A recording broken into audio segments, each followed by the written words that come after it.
What's up guys, it's Aaron from Mix Major, and today I'm going to be showing you guys this free tool from Ableton so you guys can start making music right now. So all we have to do is type in learningmusic.ableton.com and it'll take us to this cool little site, and we can go over to the playground here. So let's get right into this and let's make a simple house beat.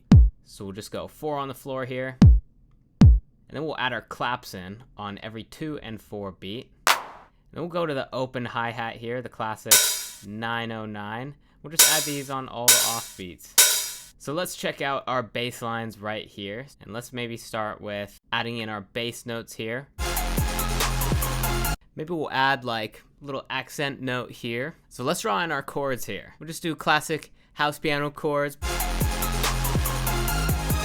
And if we want, we can even go in and make a melody here. So I'll just draw one in real quick.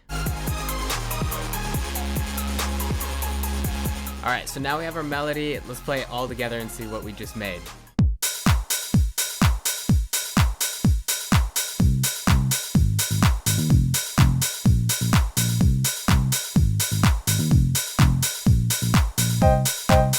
So if you want to know more about Ableton, go head over to mix-major.com or click the link in the bio, and you can actually take a free online video class right now.